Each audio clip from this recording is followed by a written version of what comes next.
Hola, bienvenidos a este especial del 10 de mayo de ICAL. Pensando en muchas cosas que hacer para ese día. Recordé mis clases de historia de Roma, pero más que mis clases, algo que me impactó cuando lo leí. Y es que a veces pensamos que la mamá, bueno, nuestras mamás, solamente, pues sí, tienen una forma de regañarnos, ¿no? Tienen una forma de presumirnos, de decir que somos sus joyas más preciadas. Justo estaba pensando en eso. Y saltaron dos casos de romanos, de esos dos extremos, ¿no? De esos dos polos. La mamá de Coriolano, que es el claro ejemplo del poder que puede tener tu mamá para castigarte. Siendo todavía adulto, lo puedo decir, si tiene ese poder tremendo de hacerte sentir culpable y mal y de hacerte ver los errores de tu momento. Y ese es justamente el caso de la mamá de Coriolano. Y el segundo caso es el de Cornelia, la mamá de los Graco, que es el ejemplo más vivido que tengo de una mamá presumiendo dentro de la literatura romana a sus hijos. Son dos ejemplos que no pasarán de moda.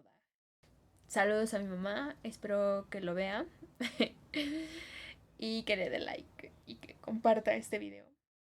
El primer caso lo tenemos con Veturia, la madre de Marcio, también llamado Coriolano. Adquirió este nombre por defender la ciudad de Coriolos de la invasión de los volscos, que los volscos eran quienes atacaban a las ciudades latinas aliadas en ese momento de Roma. Coriolano pasó de ser el héroe exaltado por estas virtudes de defensa a ser un antihéroe porque, pues prácticamente podríamos decirlo, hizo un berrinche político. ¿A qué va esto? Bueno, Marcio no era de las personas que les gustaran que los plebeyos adquirieran magistraturas romanas, y como hizo un comentario desatinado de esos de los que también caracterizan a nuestros políticos en la actualidad, pues se decidió que Marcio pues fuera exiliado de Roma. Durante este exilio llega al lado de los volscos a quienes había atacado. Los romanos, al ver esto e intentar negociar con Coriolano y ver que esto no funcionaba, recurren a un arma pues muy poderosa, que es la mamá de Coriolano. De acuerdo a lo que nos dice Tito Livio en el capítulo 2 de Historia de Roma, resulta que Veturia va al campamento de Coriolano,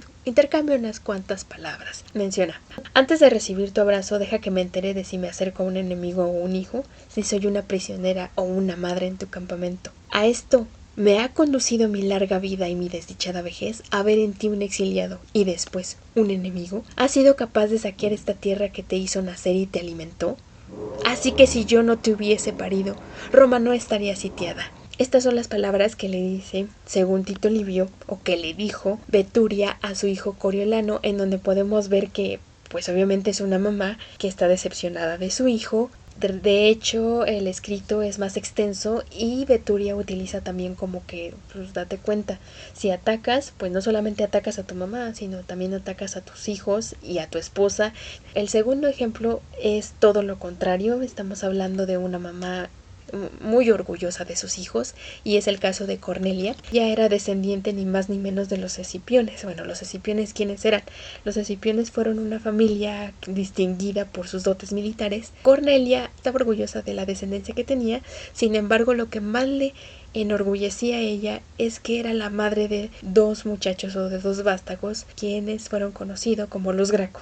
Gallo y Tiberio Graco, quienes durante la última etapa de la República intentaron promover o impulsar dentro de sus magistraturas reformas económicas, militares y políticas que intentaban quitarle los privilegios a un solo sector de la sociedad romana. Y hay una parte de Valerio Máximo que nos relata en su capítulo 4, parágrafo 4, sobre hechos memorables, lo siguiente: cuando a Cornelia, la madre de los Graco, una matrona de campaña que estaba hospedada en su casa, le mostró sus joyas como si fueran las más bellas de la época, Cornelia la entretuvo con una charla hasta que sus hijos regresaron de la escuela, y entonces le dijo: estas son mis joyas. O sea, no me interesa nada que tenga que ver con diamantes o propiedades, sino más bien mis joyas son mis hijos, quienes yo eduqué, ¿no? Y pues sí, era una mamá muy orgullosa de ellos porque, aunque los Gracos tuvieron una muerte no grata, y que no fueron bien vistos por un sector de la sociedad romana, sobre todo aquellos que tenían miedo de perder los privilegios en ese momento. Ella se sentía muy orgullosa de las virtudes de sus hijos. De hecho, Plutarco en sus vidas paralelas los menciona como que eran unos hombres valientes y buenos en la política. Y no solo eso, al parecer por su personalidad eran gente que se sentían atraídas o que querían el bienestar de toda la sociedad. Al menos es lo que demuestra Plutarco en las vidas paralelas. Ahora bien, ¿en cuál de ambos casos se sienten identificados tanto las mamás como los hijos? Porque bueno, nos ha tocado que siendo hijos a veces nuestras mamás se sienten orgullosas de nosotros, pero también se sienten desilusionadas de algunos de nuestros actos. Esto fue el especial de ICAL del Día de las Madres.